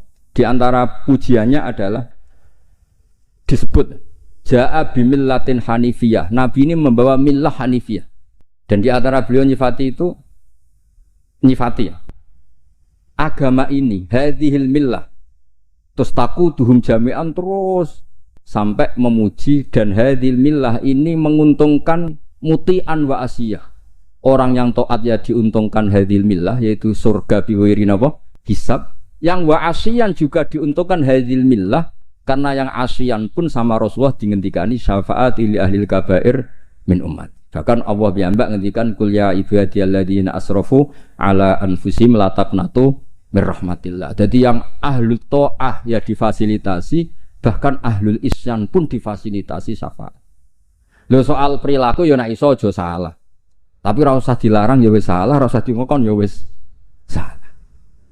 Makanya agama ini senang ada riwayat-riwayat kullu bani adam misalnya khata'un wa khairul khata'in apa at-tawwab.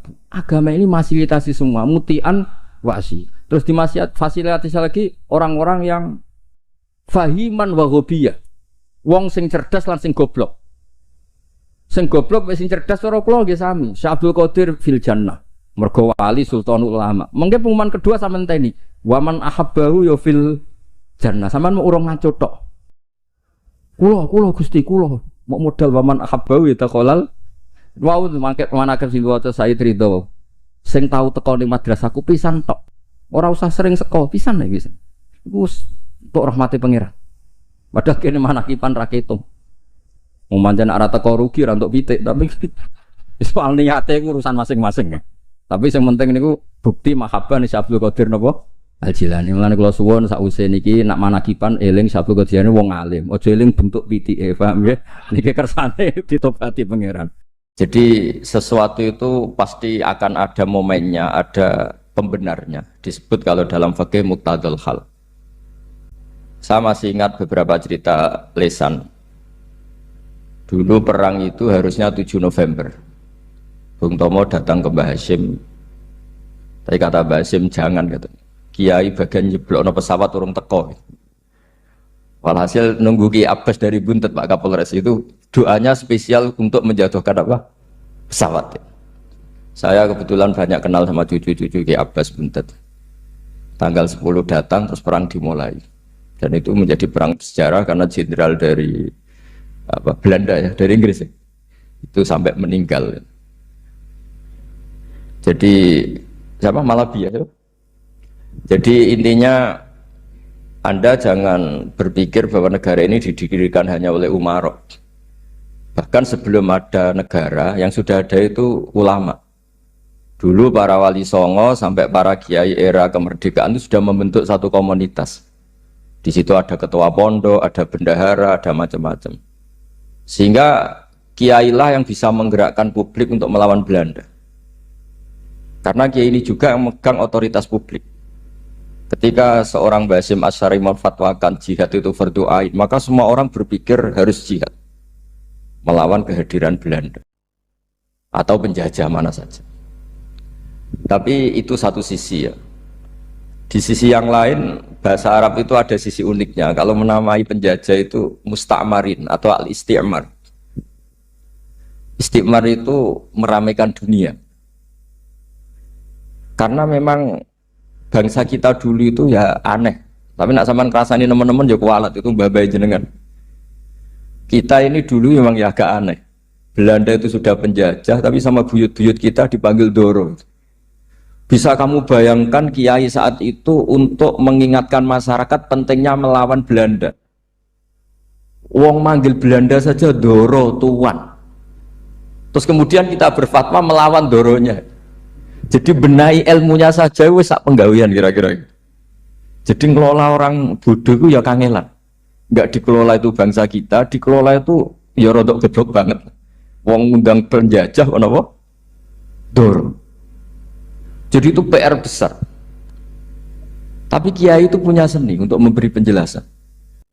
Makanya di antara kelebihan ulama itu pasti warasatul anbiya itu di fatonah ada unsur kecerdasan. Cerdas itu seni mengelola pikiran manusia, itu namanya cerdas. Makanya saya berkali-kali kalau ngaji, harusnya orang itu semuanya itu pengagum ilmu, jangan pengagum fakta, tapi pengagum ilmu.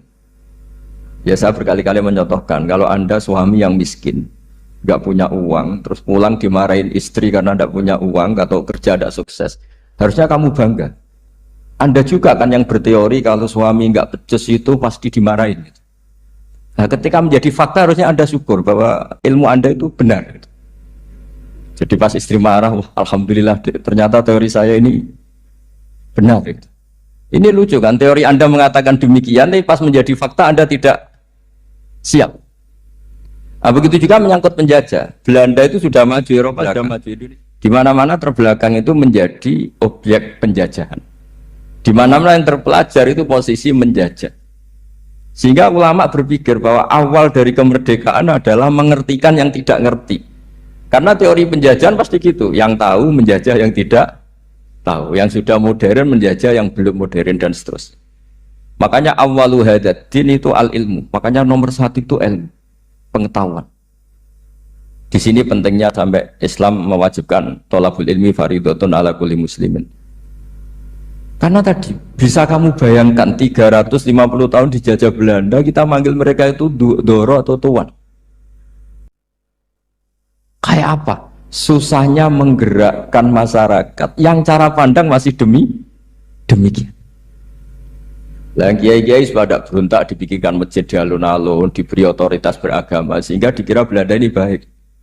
Padahal ini dulu ya niatnya menina bubukkan biar tidak ada pemberontakan. Walhasil singkat cerita, kiai-kiai yang sudah di Mekah termasuk Mbah Hashim, beliau ketemu Muhammad Iqbal, ketemu beberapa ulama dunia, tahu bahayanya mustakmarin tadi. Terus akhirnya kiai-kiai kumpul-kumpul fatwa resolusi nopo jihad. Jadi ini mukaddimah sebagai pembenaran, sebagai setuju saya sama Kiai Haji Ulil Albab bahwa nomor satu itu jihad. Tapi jihad tadi pemaknanya harus utuh. Kalau kondisi perang ya perang, kalau kondisi stabil ya jihad untuk memajukan apa? Indonesia. Dan itu saya ulang lagi dimulai dari ilmu. Sebelum saya ngaji Minhajut Thalibin saya cerita ilmu itu apa? Ilmu itu sederhana, sesuatu yang mudah. Karena ilmu itu fitratallahi allati fataran nasa apa? Misalnya begini, saya orang miskin, nggak punya apa-apa, sudah nggak punya apa-apa, nggak punya jabatan, terus keluarga yang nggak pati loyal, mungkin istri ada ngidolakan kita, bahkan anak kita sendiri juga nggak ngidolakan kita. Itu kan sial-sialnya orang, anak kita aja nggak pernah ngidolakan kita. Tapi untuk bahagia itu sebenarnya sederhana. Sederhananya begini, orang pinter itu ingin mempertahankan kehidupannya, pinter sampai berobat habis banyak ke Belanda, ke Jepang supaya mempertahankan nyawanya. Si miskin ini kalau dia setiap makan, ya Allah, saya dengan makan ini mempertahankan nyawa saya. Sehingga makan itu satu kajian ilmiah bahwa ini luar biasa. Bahwa orang punya Alphard, punya uang 1 miliar, itu tidak mempertahankan sesuatu yang pokok, yaitu nyawa. Orang tidak punya Alphard itu hidup, nggak punya uang 1 miliar hidup. Tapi kalau nggak punya nasi 1 piring, nggak punya air 1 gelas bisa mati. Artinya apa? Orang miskin itu yusyarikul aghniya, sama dengan orang-orang kaya dalam hal kepemilikan hal-hal yang pokok.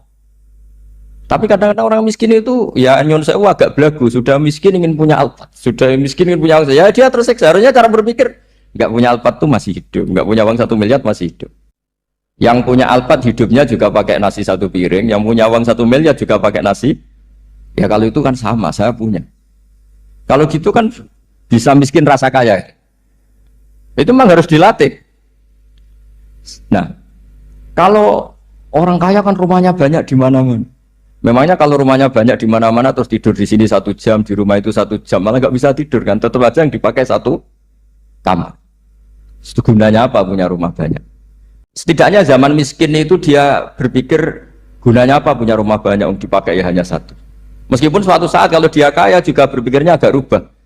Ya penting punya rumah banyak biar kemana-mana punya rumah, nggak apa-apa. Tapi sementara masih miskin jangan berpikir seperti itu. Nah, yang menjadi miskin kacau kan sudah miskin berpikirnya gaya orang kaya. Itu kecelakaan. Lah itu ilmu, maksud saya itu ilmu. Jika dulu Nabi ngajari orang miskin itu sederhana. Ketemu orang miskin sama Nabi diajarkan. Nabi diantara ajarannya begini. Ada seseorang man asbaha, orang yang setiap harinya mu'afan fi jasadi, dia sehat, aminan fi sirbi, negara dalam keadaan aman, tidak dalam ancaman, Indahu qutu yaumi, dia hari itu punya makan. Faka'an nama khizat lahu dunya bihadzafiriha. Berarti dia sudah punya dunia dan seisinya. Karena polanya sama. Buat Presiden Amerika itu yang untuk mempertahankan nyawanya ya makan pokok dan minuman pokok. Bukan jabatannya sebagai presiden atau punya uang triliunan. Orang paling kaya di Indonesia juga gitu. Untuk mempertahankan hidupnya juga dengan makanan pokok. Dan itu orang miskin punya. Kehidupan paling top itu apa? Ya kehidupan yang mempertahankan nyawa itu yang paling top, lainnya itu enggak. Karena mempertahankan nyawa ini super penting dan orang miskin bisa. Nah, saya berharap ilmu seperti inilah menjadikan dulu itu kuat ketika melawan Belanda. Kenapa kuat? Karena mereka gampang syukur. Barokahnya gampang syukur itu selesai dengan dirinya sendiri. Kalau bahasa intelektualnya itu orang kalau sudah selesai dengan dirinya sendiri bisa berpikir memanfaati pada orang. Dulu orang-orang miskin ketika era sahabat, termasuk era para ulama yang mendidik para umatnya, itu selesai dengan dirinya sendiri. Nah sekarang banyak orang miskin juga termasuk orang kaya, bahkan belum selesai dengan dirinya. Wah itu angel, ngajak jihad angel, karena dengan dirinya saja belum selesai. Maka masyhur itu kan ketika perang Tabuk ada orang datang, kira-kira kalau Indonesia pakai beras 4 kilo, ya Rasulullah yang 2 kilo tak kasihkan keluarga kami supaya bisa makan, yang 2 kilo tak kasihkan jenengan untuk biaya perang. Perang Tabuk itu perang tersulit, disebut perang Dhatil Usra. Sekarang hitung saja, ini coba dihitung, mungkin yang bagian kasir tahu. Kalau 2 kilo kali 3.000, umat Islam pas itu sekitar hampir 3.000, itu sudah 6.000 kilo. 6.000 kilo itu artinya apa? Orang miskin ketika perang membiayai dirinya sendiri, itu satu. Kedua, dengan mental memberi, orang ini tidak tamak. Barokahnya tidak tamak, tidak nyalahkan yang kaya. Efek dari itu apa ketika perang Tabuk? Sumbangan dari Sayyidina Utsman yang jumlahnya besar sekali, yaitu diantaranya 1.000 dinar. 1 dinar kira-kira 4,25 gram, berarti sekitar 4.000 gram. Itu bisa diberikan alat perang. Sumbangan dari Abu Bakar juga bisa dipakai beli kuda untuk perang. Nah bayangkan kalau kebutuhan orang miskin ini untuk makan itu nggak mau urun, wah saya miskin nggak perlu urun, saya miskin dipakai alasan terus. Maka jumlah 3.000 ini akan mengurangi anggaran untuk belanja peralatan perang karena untuk konsumsi orang miskin. Jadi itu kadang mangane tanduk itu kan repot. Wes miskin mangane tanduk, nak antri mo kan ribet. Artinya apa? Perang ini tidak fokus karena ngurusi konsumsi untuk orang-orang miskin. Nah, dulu zaman Nabi orang miskin pun semuanya heroik. Mereka dibantu gak mau, inginnya bantu. Sampai dicibir sama orang munafik. Apa gunanya sedekah 2 kilo? Wong perang ini perang besar antar negara. Pas itu mau perang melawan Romawi. Sampai orang munafik bilang alladzina almizuna almuttawwi'ina minal mu'minina fis sadaqati. Walladzina la yajiduna illa juhdahum faskharuna minhu. Orang-orang munafik digambarkan Allah orang-orang yang mencibir sedekah kecil. Untuk perang besar kok sedekahnya hanya 2 kilo. Tapi yang mahal bukan 2 kilonya. Kalau ada 1 juta orang miskin menyumbang negara 20.000, itu artinya apa? Kita punya rakyat yang inginnya hubungannya dengan negara memberi. Tapi coba kalau kita 2 juta rakyat yang inginnya dari negara mendapat, pegawainya demo ya. Nah ini ajarannya Nabi yang luar biasa. Dulu Nabi itu bisa mendidik orang miskin pun bermental memberi. Nah barokahnya bermental mandiri ini mereka selesai dengan dirinya sendiri. Coba kalau mereka tidak bawa makanan sendiri ketika perang, mungkin kuda yang untuk perang, terus mereka berpikir, "Bu ini saja disembelih supaya kita bisa makan." Ribet kan? Ngapain beli senjata yang mutakhir, makan saja nggak bisa. Tapi barokahnya mereka urun sendiri.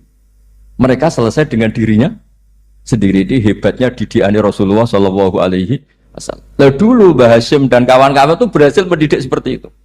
Santri yang miskin-miskin itu kalau ngaturi kiai duwene telo itu kayak no telo, duwene wi itu kayak no wi.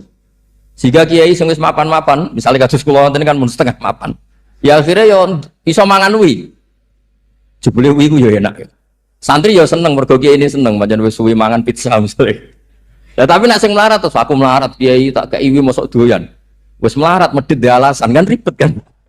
Ini yang perlu dihilangkan. Medhit kok berargumentasi. Yang mahal itu bukan winya, mental memberi. Orang itu kalau mentalnya memberi itu berarti selesai dengan dirinya. Tapi kalau tidak bermental memberi pasti tamak. Dan tamak itu mesti menghakimi orang lain. Maka dalam kitab hikam diterangkan penyakit terberat itu tamak. Kenapa? Karena orang pikir itu tidak ada kata-kata kitab hikam, bukan kata saya. Yang ada itu tamak. Misalnya gini, saya kenal PLT Bupati Kudus. Tidak pernah saya bilang beliau kikir. Tapi sekali saya pernah mengajukan proposal tidak kesampaian. Beliau medit. Jadi saya menvonis medit itu sebetulnya ya karena punya keinginan tidak kesampaian. Coba kalau tidak, gue medit orang serap penting.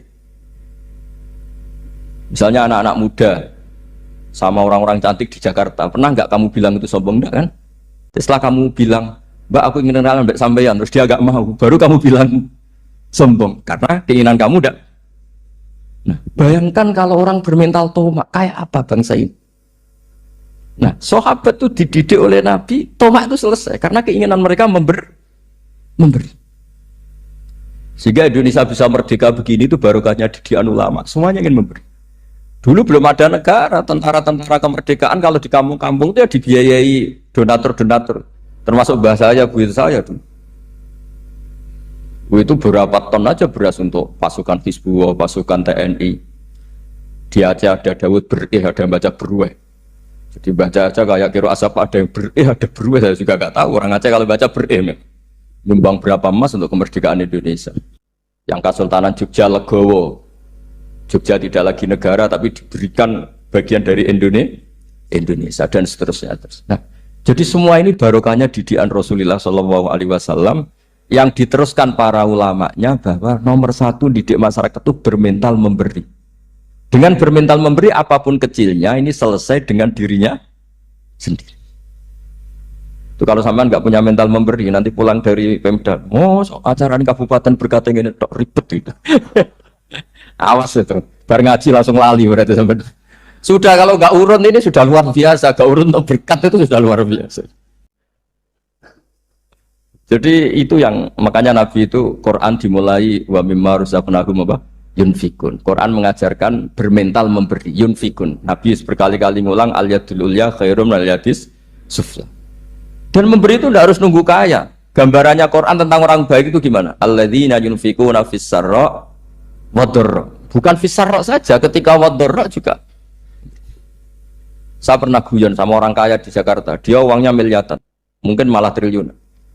Guyon sama saya, Gus saya ini sudah sekian bangun masjid di mana-mana, saya ini berarti hebat. Enggak kata saya, enggak ada masjid agama tetap jalan kata, karena di kampung-kampung sudah banyak masjid kata. Masih keren tukang becak kata. Kok bisa Gus? Sampai nyumbang masjid 1 miliar, itu masjid apa kata? Ya masjid-masjid besar, nah itu paling dipakai kubah atau menara atau apalah yang tidak mendesak. Tapi kalau orang miskin ngutangi orang miskin itu kalau nggak utang hari itu nggak makan. Kan nggak mungkin tukang becak ke utang kada bank atau orang kaya raya kan kenal saja ndak. Mesti orang miskin utangnya sama orang miskin. Saya kalau orang kaya utang Habibidin mesti mau beli Innova karena level orang elit. Jadi utangnya itu beli Innova, aksesoris Innova, seri terbaru. Tapi kalau orang miskin sama orang miskin, utangnya itu beras untuk nyawa. Artinya apa? Kalau saya diutangi Habibidin untuk beli Innova, itu ganjarannya itu sekunder. Tapi kalau sesama orang miskin itu ganjarannya primer. Keren mana? Hutang-hutangannya orang miskin sama orang kaya. Satu menyelamatkan nyawa, satu menyelamatkan citra. Dia baru sadar, ternyata orang miskin lebih hebat ketimbang saya, lebih hebat, tapi tidak usah ditiru kata saya. Cuma dia menjadi tidak sombong sekian miliar yang disumbangkan ke masjid karena dia menjadi tahu ternyata itu tidak banget. Nah kecuali masjid-masjid yang kamu nyumbang memang masjid perintis di daerah-daerah yang belum ada masjid. Kalau masjid-masjid besar itu kan kadang kebutuhannya sudah selera bukan pokok. Nah saya ini cerita ya jadi supaya orang tahu lah. Zaman Nabi itu orang sudah selesai semua dengan dirinya sendiri. Jadi maksud saya Islam nggak apa-apa tanpa masjid itu masjid yang sudah sifatnya selera. Indonesia kan masjid sudah sifatnya selera semua. Yang dikatakan masjid pokok kan yang dipakai sholat bisa, dipakai alat sesuci bisa. Tapi kalau sudah selera ya pondasinya harus begini, lampunya harus dari kristal, terus kubahnya itu sudah selera. Nah rata-rata sumbangan yang miliatan itu kan sudah ke selera. Sementara orang miskin utang-utangan sama orang miskin untuk menyelamatkan apa coba? Nyawa. Artinya para orang miskin jangan kecil hati, wah saya sudah kok hanya 2 kilo, tapi 2 kilo nyawa. Dan itu pahalanya luar. Nah ini ilmu asal. Nah kiai itu berhasil seperti itu sehingga orang-orang miskin dulu tuh rumah tentara itu ya nganggo nganggo telo, bahkan ada yang pakai apa itu Pak Hartopo itu pisang itu ya, arasnya pisang itu, gronggolnya pisang sudah dipakai saja Pak tentara. Tentara di mana-mana bisa makan. Coba kalau yang ngamal yang kaya itu tidak cukup. Tapi barokahnya yang miskin juga ikut ngamal itu cukup karena yang miskin itu mayoritas. Jadi didukung kaum miskin pasti menang lah kan kira-kira gitu. Karena di mana-mana orang miskin itu banyak. Menemukan orang kaya itu nyari data. Kalau menemukan orang miskin seketemunya pasti ketemu. Dan orang miskin ini dididik ulama untuk berkontribusi. Sehingga banyak tentara ketika dicari Belanda pura-pura jadi petani. Ini juga yang menyelamatkan orang miskin. Nah, ulama dulu itu orang paling sukses mensuasanakan seperti itu. Nah, itu yang diceritakan di perang Tabuk. Mimpa di maka tayazi hukulu bufari kimin. Jadi perang Tabuk itu perang. Di antara yang paling diceritakan Allah berkali-kali apa? Ya Rasulullah tadi malam saya memburu. Dan ini dapat 2 sok, ya kira-kira berapa kilo lah. Yang separuh untuk keluarga kami, yang separuh saya sumbangkan ke jenengan. Lu coba perang antar negara hanya menyumbang 2 kilo beras, bayangkan. Tapi nilainya bukan 2 kilo. Kalau 2 juta rakyat Indonesia nyumbang 2 beras, artinya hubungannya dengan negara, hubungan ingin memberi. Dan barokahnya hubungan ingin memberi, ora pati kecangkeman tomak, ora pati kakean menuntut. Ini yang mahal itu yang gak ternilai itu. Dan itu menjadi kekuatan yang luar biasa sehingga umat Islam bisa mengalahkan pasukan Romawi. Nah Indonesia dulu kira-kira seperti itu prakemer. Bismillahirrahmanirrahim. Wasani asyara assalam. Ya kita tahu secara i'rab kalau sani pakai i'rab isim mangkus, tapi untuk asyara tetap mabni nasab, mabni fathah maksudnya. Jadi semua ulama ngendikan adat mulai ahada asyara sampai tis'ata asyara tetap berstatus mabni apa? Fathah. Sehingga di Quran inni ra'aitu ahada asyara kaukaba. Terus di beberapa di surat Mudassir alaiha tis'ata asyar. Padahal itu jadi mubtada muakhir. Berarti alaiha itu tetap yang ngatasin roko tis'ata asyara utawi 19. Tetap bacanya bukan tis'atu asyarin tapi tis'ata asyara. Jadi kita tahu secara hukum nahwu adat mulai ahada asyara sampai tis'ata asyara itu mabni apa? Fathah.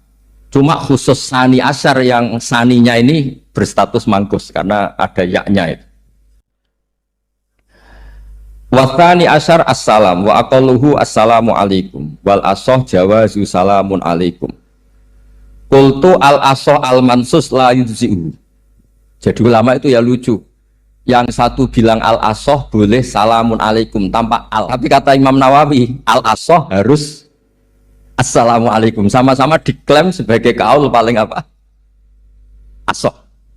Karena seperti kita tahu dalam bab fikih, perkhilafan ulama itu rahmat. Ya saya ulang lagi, perkhilafan ulama itu rahmat. Contohnya ya ini, saya ulang lagi ya. Nomor 11 itu. Wasani asyar iku assalamu. Ya terus di sini disebut wa aqalluhu iku assalamu alaikum pakai al assalamu alaikum. Wal asohu te kaul sing asoh iku jawazu salamun alaikum olahe nglafatno mu salamun alaikum. Terus kultu dawe Imam Nawawi al asoh al mansus la yujzi'u wallahu a'lam. Jadi menurut Imam Rafi'i boleh salamun alaikum tidak pakai apa? Al. Itu juga diklaim sebagai al-asoh. Tapi menurut Imam Nawawi yang al-asoh harus assalamu alaikum, tidak boleh salamun alaikum. Terus wallahu a'lam wa annahu la tajibun niyatul khuruji. Jadi ketika Anda salam tidak harus niat keluar dari apa? Salat. Dengan kamu salam berarti otomatis keluar dari apa? Salat. Nah ini menjadi problem menurut pemikiran banyak ulama karena ketika masuk sholat harus niat masuk sholat. Karena ketika kita takbir kan bisa takbir demo, Ya kan? Kan macam-macam kan? Makanya untuk membedakan itu kan niat. Memang ini kata ulama, bukan kata saya. Sekedar melafadzkan takbir ini kan demo ya takbir. Kamu kagum sesuatu juga takbir. Orang Indonesia itu kadang orang nggak sholat pun bilang subhanallah, memang sudah jadi bahasa nasional. Kalau kaget tuh bilang, saya punya kenalan Cina itu kalau punya uang ya mohon alhamdulillah. Tak tanya kok bilang alhamdulillah. Orang-orang Islam tuh kalau seneng bilang alhamdulillah. Yang ribet itu kubu sebelah. Kalau orang NU mau layasol itu mana tanya, Gus itu doa orang makan. Kok bisa? Biasanya orang NU kalau makanan sudah keluar mau layasol, ribet. Aduh repot itu. Jadi kadang-kadang wiridan itu sudah jadi bahasa nasional. Jadi Cina orang nggak sholat tuh kalau punya uang ya bilang alhamdulillah. Kadang orang yang nggak sholat tanya, datang ke saya, insya Allah. Ya ribet. Makanya ulama itu berdebat. Lafaz-lafaz seperti ini itu apakah wiridan apa adat? Nah, untuk membedakan adat dan yang lain maka dibutuhkan niat. Makanya Allahu Akbar harus niat untuk masuk sholat. Nah normalnya salam juga harus niat keluar sholat, biar karena masuknya niat ya keluarnya harus niat. Itu menurut sebagian ulama. Tapi sebagian yang lain enggak lah, kalau selesai tidak perlu niat. Tapi tadi sebetulnya ada problem, jangan-jangan salam ini salam adat. Kebetulan ada temannya masuk terus bilang assalamualaikum, nanti temannya jawab waalaikumsalam. Itu ada kisah nyata. Ini memang naif betul ini. Ada orang alim sholat. Nah, ketika ada yang mau lewat itu kan dihadangi begini ya. Jadi dihadang gini ya, itu bidin. Yang lewat tuh karena saking nggak pernah yang jimat tidak salaman. Kagetnya kan main itu. Ada orang sholat, ada orang mau lewat. Kan kesunatannya dihadang begini. Sisi ini santai saja malah ngajak salam. Terus ribet ngadepi orang nggak tahu itu ribet. Ya tambah bingung kan, diriwati saja bingung, apalagi sekarang diajak salaman. Kan memang nggak sambung, kulturnya itu nggak sambung. Nah, itu kalau kita bilang assalamualaikum terus pikir kamu waalaikumsalam. Ya ribet, memang ngadepi orang nggak tahu itu ya ribet. Makanya ya agama ini, ngelola agama ini mau. Nah barokahnya ngaji fikih itu beginilah, saya sering cerita. Misalnya kita hafal fikih, takbir itu wajib, rukun. Tapi bentuk ngangkat tangan itu sunnah. Itu barokahnya Masya Allah. Andai kan kita menentukan kaifiahnya, mungkin kita sok suci. Itu pernah ada peneliti cerita ke saya, Gus saya ini orang NU itu pusing. Kenapa? Takbirnya beda-beda. Itu takbir berkali-kali. Jadi orang was-was cobalah, bertobatlah itu. Jangan sampai jadi mazhab baru. Kalau yang was-was orang bodoh gak masalah. Coba kalau dia orang alim alama. Nanti muridnya juga niru. Oh ternyata takbir yang saya itu 3 kali itu. Oh ternyata takbir yang saya itu 7 kali. Itu kalau dia jadi imam. Kalau dia jadi makmum nyampai ini pinggirnya. Sampai pinggirnya takut karena bulan balen ini. Ada yang kayak orang nggak punya uang, Allahu Akbar tangannya diangkat separuh saja enggak. Itu kan, tapi itu enggak ngefek di Indonesia karena dari awal kiai-kiainya ngajarin ngangkat tangan itu nah caranya juga agak ditentukan, terserah kamu. Begitu juga mau sisihkan tangan itu juga sunat. Sehingga kalau ke Turki atau kemana-mana itu ada yang kayak orang baris, ya kan, habis takbir ya sudah. Ada yang sendakapnya beda-beda. Ada yang nutupi iga yang hilang katanya, sampai begini. Ada yang santai begini. Oh, semuanya nggak jelas. Sehingga itu kalau di militer ini ada Pak Dandim itu juga bingung ini nggak protap ini kan. Tapi kalau di fikih itu memang kalau sekali nggak diwajibkan terserah masing-masing. Ada yang kayak orang baris, ada yang sendakap begini katanya apa nutupi iganya yang hilang. Ada yang sambil rasa-rasa macam-macam. Tapi barokahnya ilmu fikih itu diputuskan memang dari awal tidak wajib. Yang wajib itu takbirnya. Maka duduk juga begitu. Meskipun kita sepakat duduk tahiyat ula, namanya iftiros, duduk tahiyat akhir namanya tawarruk, itu harus kita vonis, kita hukumi sunnah. Cara seperti itu sunnah. Wa ayyuku udin qa'ada sohat sholatu, seperti kemarin di Minhajul Thalibin. Dengan duduk gaya apa saja, sholatnya tetap. Sehingga kalau kita di Arab, misalnya pas haji, orang Arab itu memang ya agak kacau. Orang Indonesia itu kalau sholat duduk, itu kan memang benar-benar sakit. Sakit sudah agak mau mati itu benar-benar sholat baru duduk. Orang Arab itu enggak. Sholat duduk pakai kursi. Soft itu nggak ada orangnya, ada kosong. Itu jalan kaki, kursinya di bawah. Wong bawa kursi kuat kok sholat duduk. Kalau orang Jawa kan, saya juga iskal. Orangnya kalau bawa kursi kuat dipindah-pindah tapi kok sholatnya. Kalau orang Jawa gak kebayang. Kalau sholat duduk emang bener-bener sakit. Terus saya pernah ditanya lagi sama orang, Gus di Mekah itu kok banyak orang bawa HP, terus kalau ditelepon diangkat soli, itu mazhab apa? Mazhab geblek. Tapi ini kan orang Arab, kan seakan-akan terus mewakili internasional kan, karena pusat banyak tuh. Ditelepon digoleki teleponnya, wong saya wakeh golek ini terus kangelan ya. Warang ketemu soli pateni. Nah, kita kan diajarin di GG Indonesia kalau itu membatalkan apa? Jadi ribet. Nah, barokahnya kitab-kitab seperti ini, meskipun kita di Indonesia itu mengikuti panduan yang diarahkan atau yang dibagukan oleh ulama-ulama. Nah, Indonesia itu makanya berkah. Saya sering ketemu ulama Mekah itu kalau muji haji Indonesia luar biasa. Bukan sekedar sopannya. Memang cara hajinya itu nyari kaul yang disepakati itu sah. Karena memang dilatih KBIH, dilatih Kemenak, masih dilatih kiai setempat. Meskipun niatnya ya kadang tidak baik. Saya pernah tak tanya, kenapa kamu latihan haji sebegitu? Kalau sholat kok enggak? Sholat gak sah, gak apa-apa, Gus gak bayar, ini kaji. Ternyata dia itu sholat bedino atau kursus bekulol. Bareng apa kaji lihat kok terang tak kok sholat kira tahu tak kok nak kaji kok tak kok. Nak sholat rasa gak iman Gus gak bayar niki kaji itu. Coba sebenarnya kayak kurang ajar kata saya. Jadi ternyata sekarang terkuak. Kenapa orang-orang awam tuh kalau kaji kok semangat belajar?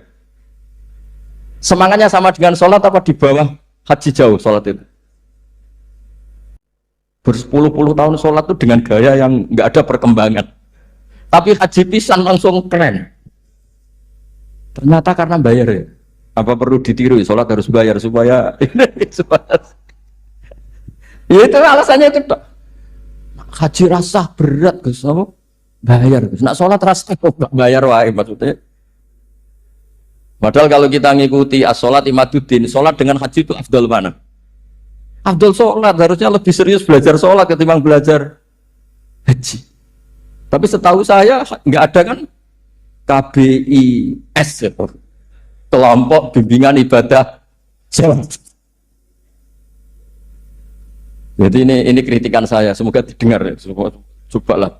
Padahal Rian Raden Asnawi di Karang pesolatan supaya orang tuh sholatnya benar ya, sholatnya benar. Ya jadi ngaji fikih seperti ini setidaknya Anda menjadi tidak mudah mengadili orang lain. Bahwa sholat itu yang takbir tok yang wajib. Misalnya baca ya Fatihah tok, sehingga kalau ada imam lupa baca surat ya gak apa-apa, memang dari tidak wajib. Jadi pemilahan wajib dan tidak ini penting supaya tidak menghakimi pada yang lain. Jangan sampai perilaku kesolehan itu menjadi bentuk yang mengadili, nggak boleh. Itu Pak Kapolres, kalau di ilmu fikih itu ada ulama penjaga ilmu itu ekstrim-ekstrim. Dulu ada sahabatnya Nabi namanya Jabir bin Abdullah, ini ada di kitab Bukhari, di kitab sholat. Ya maksudnya al ilmu tentang sholat. Itu semua yang di masjid itu sudah pakai jubah, kayak gamis. Kalau orang Indonesia mungkin ya pakai hem, pakai baju batik, pakai. Itu dia datang malah gamisnya dicopot, gamisnya dicopot, imamannya dicopot, terus tinggal pakai satu sarung, terus dicancang di sini akidan benatorofaihi ala atik. Gini kayak cerita-cerita di perang pahlawan itu, hanya dengan pakai sarung satu dikalungkan. Terus ada orang-orang tabiin bilang gini, unzuru ila ashabi Rasulillah, ini sahabatnya Nabi kok sholat dengan cara seperti itu, nggak islami banget, nggak keren banget lah. Terus kata Jabir bin Abdullah, saya sengaja melakukan ini supaya kamu tahu bahwa batas aurat yang dimaksud Nabi seperti ini. Shalla Rasulullah sallallahu alaihi wasallam fi izarin wahid akidan baina tarafaihi ala atiki. Saya pernah melihat Nabi sholat seperti saya ini. Tapi barokahnya itu akhirnya diketahui kalau batas auratul rajul hanya mabena surah war rukbah. Andai kan tidak ada perilaku Jabir seperti ini, orang akan ngira bahwa syaratnya sholat itu harus pakai jubah, syaratnya sholat harus pakai hem. Akhirnya orang-orang yang kebetulan tidak pakai jubah, tidak pakai hem bingung. Misalnya dia katoan seprapat, pakai kaos, neng tengah hutan, rasa sholat, ngaku ranggo jubah, ribet kan? Artinya apa? Ilmu ini harus dijaga konstitusinya, barokahnya perilaku Jabir ini, orang tahu batas Jadi yang lainnya itu mukamilah atau kesunatan. Nabi juga seperti itu. Semua sahabat itu tawaf itu musyatan, berjalan. Tapi Nabi sebagai tokoh dan pas itu sehat. Saya ulang lagi, pas itu sehat. Ini hampir semua ulama bilang pas itu Nabi sehat.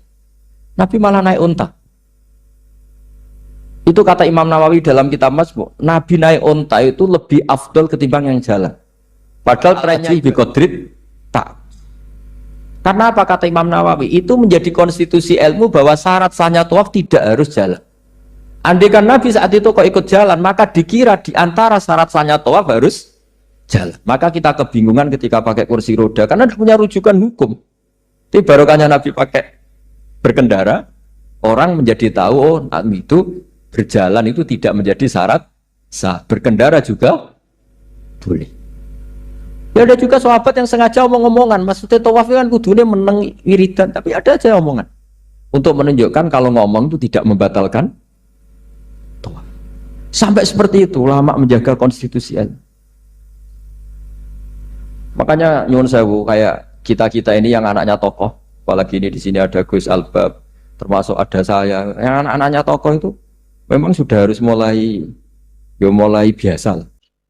Karena dulu kalau soleh kebanget, itu ngel-ngel orang. Abu Bakar, saya tak cerita Abu Bakar itu soleh banget. Saking solehnya itu, ini gak akan ada yang niru, saya yakin. Beliau itu hari pertama diangkat khalifah, hari berikutnya masih dagang di pasar. Singkat kita ditegur, supaya tidak usah dagang, dicukupi negara. Beliau setuju, dapat gaji. Setelah mau meninggal, semua gajinya itu disuruh ganti uang pribadi, karena beliau merasa tidak nyaman. Mau mengkhidmati negara kok minta uang. Ganti, soalnya uang pribadi, diganti. Nah, itu ya tentu tidak wajib, pejabat juga agak minat niru. Nah tapi lucunya apa? Sayyidina Umar ketika Abu Bakar sudah meninggal itu kritiknya lucu. Kamu itu solehnya berlebihan. Taman badak, sing repot, sing genti. Nak soleh kok aja nemen-nemen. Mesti nak soleh ya dikira-kira lah, aja nemen-nemen. Sakake sing ngenteni repot. Makanya saya sering jagungan sama putra-putranya Mbah Mun itu keluarnya gitu. Abai gue alim, gue ganteng.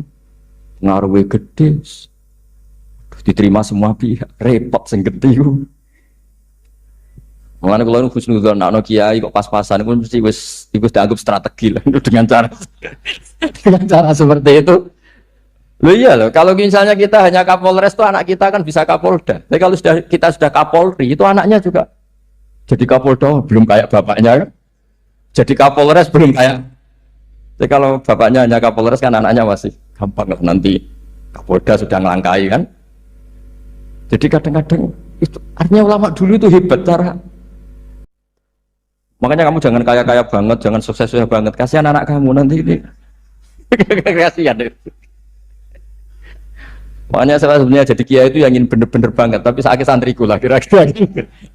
Ini bukan justifikasi, tapi ini cerita saja. Cerita. Di antara makalahnya Sayyidina Umar yang terkenal itu komentar Abu Bakar itu at-abta man ba'dak.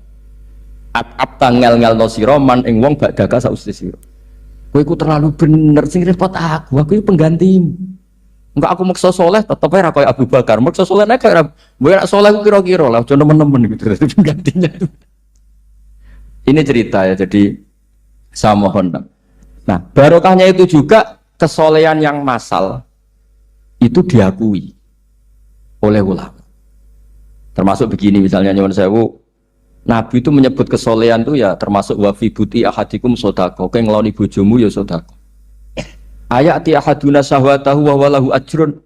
Masa urusan gitu dapat pahala ya Rasulullah? Jawab Nabi enteng.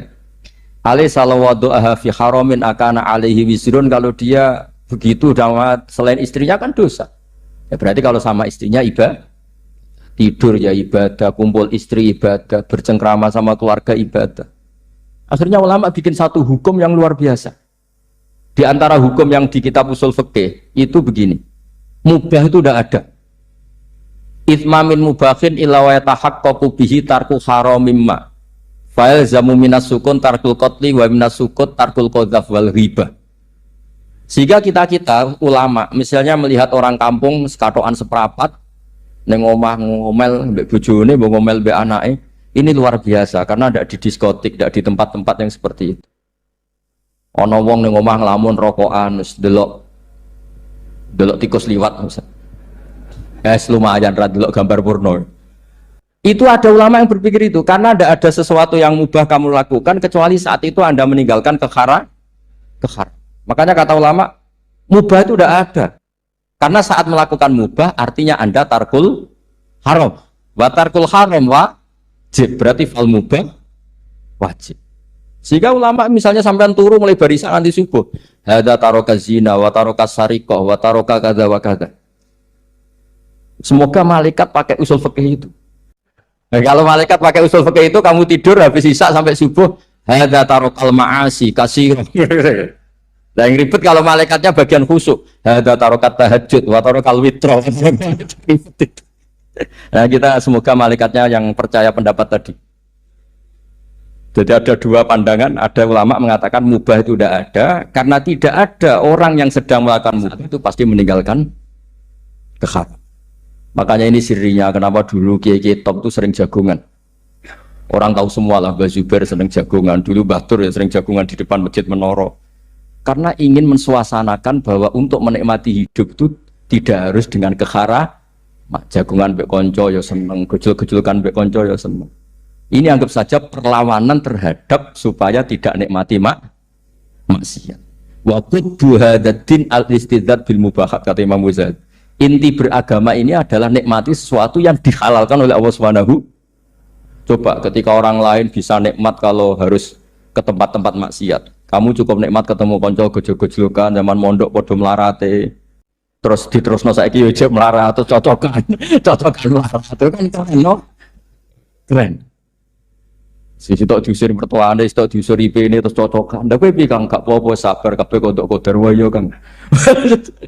Oh itu ibadah yang luar biasa. Mergo ridho sama kodok. Kodar dia tidak perlu cari nyuwun sewu hiburan yang maksiat. Nah, saya berharap ulama-ulama Indonesia itu mengikuti jejak ulama dulu. Ulama dulu itu kalau ibadah itu ya seperti itu. Jadi jangan hanya melihat ini semalaman kok tidur, tidak witir, tidak tahajud. Oke, dia memang nggak afdol, nggak sempurna lah, macam kiai pas-pasan naik kan. Tapi ya jangan lihat tarokal witro wa tarokat tahajud, tapi kamu juga harus lihat tarokal dahab ila nikla wa tarokat dahab ila mahalil mak. Siapa yo sekali-kali muji orang susahnya apa sih? Suudzon itu dikurangi lah, sekali-kali muji orang lah.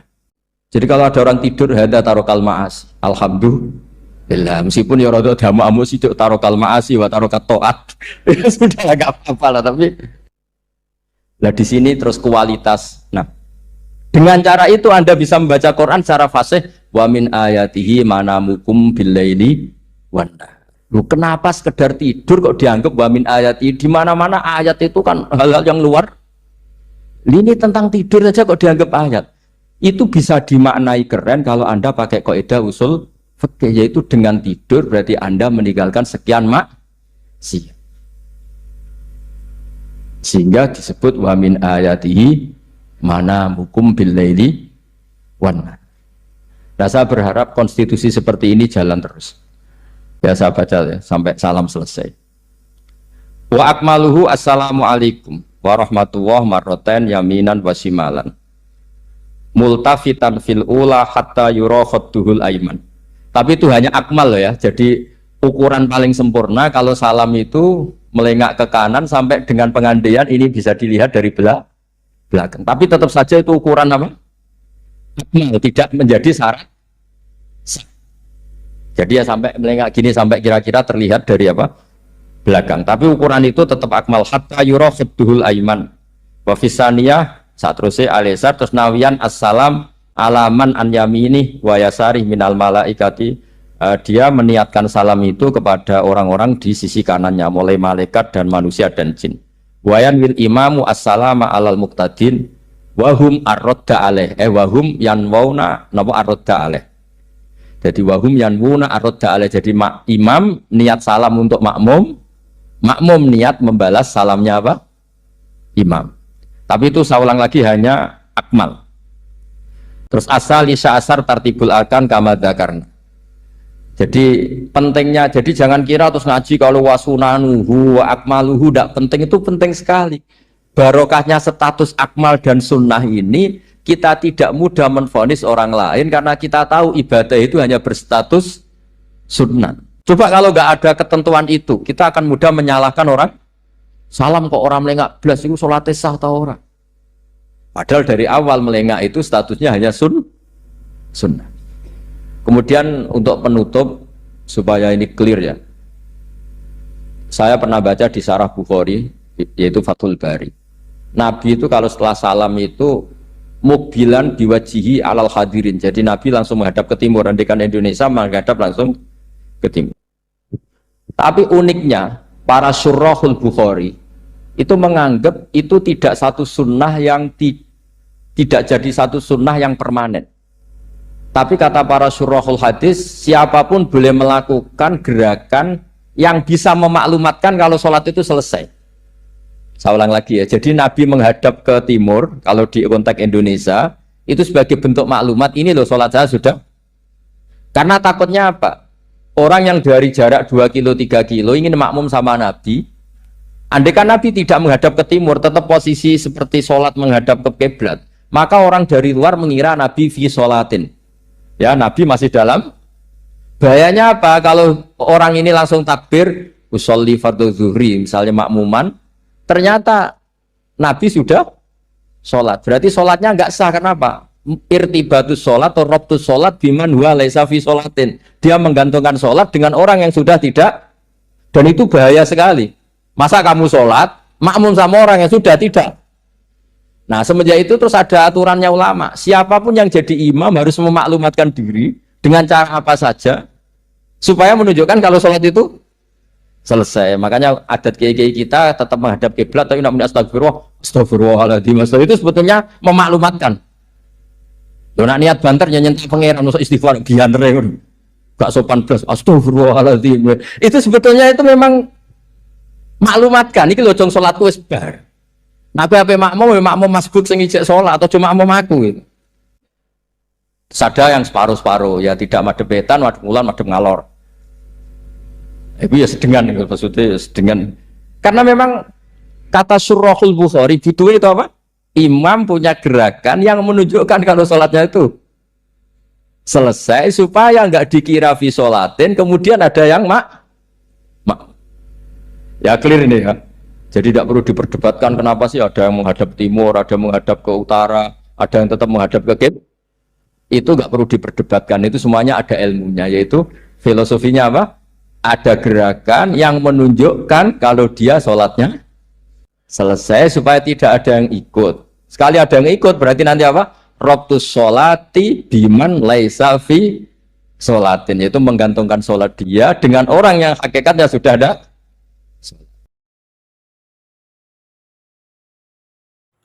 Alhamdulillah, demikian tadi saudara-saudara ngaji kita bersama Gus Ba untuk hari ini.